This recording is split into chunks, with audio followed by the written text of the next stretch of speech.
Let's summarize then the scientific method and just finish off looking at diagnosis and legal investigations. So the scientific method begins by asking a question about nature. The next step is to make general observations of nature in order to collect as much information about the problem as possible. Notice that in this case, scientists are relying on empiricism. The next step is to use rationalism.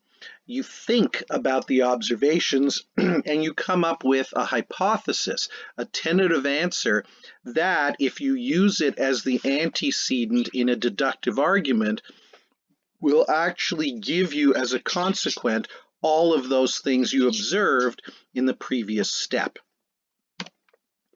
Then you test the hypothesis, and this is absolutely vital. You test the hypothesis in two parts. Part one, you use rationalism. You use deductive reasoning.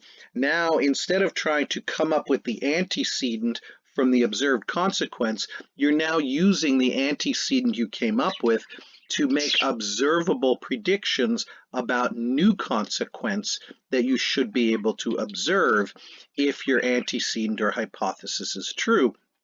And then the second part of the testing process is to then go back to empiricism to make specific observations of nature, looking for the consequent you predicted should be there if the antecedent is correct. Now, then you repeat this process, because remember, one argument on its own is invalid, so you repeat the process. This is rationalism again in the form of abductive reasoning, making use of inductive reasoning. You deduce more and more predictions, as many as you can, and you observe nature each time to see whether the observed prediction comes true. If you fail anywhere along the way, if you get too many no's, or you get no's on some really important things, and we'll see how that works later on, then you need to go back to your hypothesis. And either you need to, if you failed really badly with your predictions, then you may need to toss out the hypothesis completely.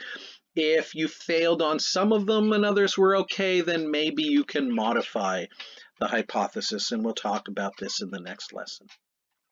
If enough of your predictions, you're affirming the consequent, come true, then you have enough reason to convince other people in your field, and your hypothesis now becomes a theory. But again, remember that this is tentative, because if new evidence comes up at any point that doesn't really fit into a deductive argument based on the theory, then you deny the consequent, and you know you have a problem, and you might have to go all the way back, even if it's years or decades later. So if we're looking at legal issues and policing, the same process happens, but with slightly different terminology. All knowledge begins with a question. In the case of a police investigation, the question is, who committed the murder, let's say. The second step of the scientific method is always to make general observations using empiricism. In police investigation, this is called forensic science, or crime scene investigation. It's the collection of evidence at the crime scene. The next step is to use the observations to come up with a possible answer, which we call a hypothesis in science. In policing, they call it a suspect. This is the person we think committed the crime. But they don't make the arrest on the basis of only their suspicion. They need to, like anybody using the scientific method, test their hypothesis. How do they do that?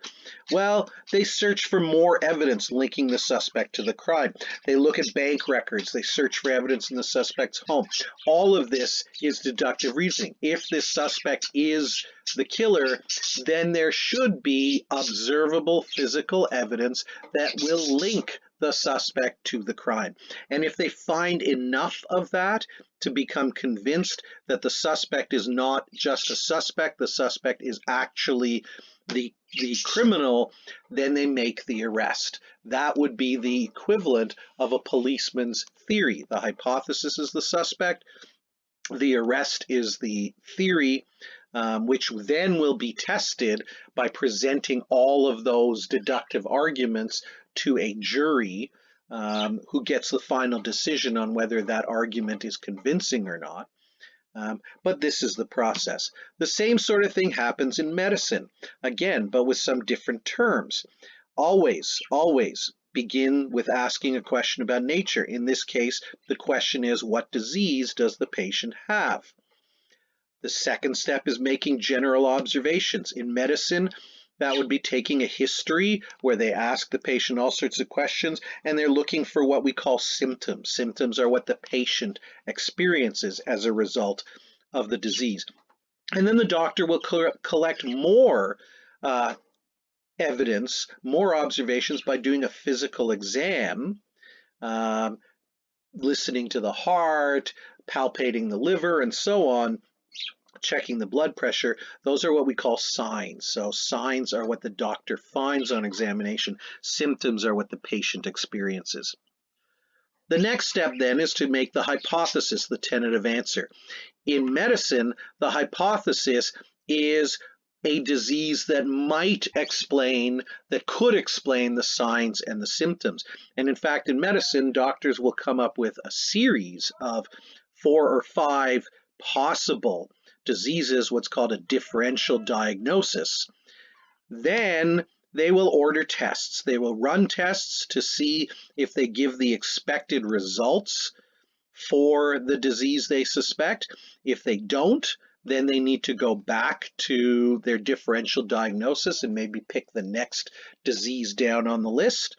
If they do get all the matching results to their differential diagnosis, then they come up with the final diagnosis and they can begin treatment. So again, the scientific method here, just different approaches. Instead of a hypothesis, we have a differential diagnosis.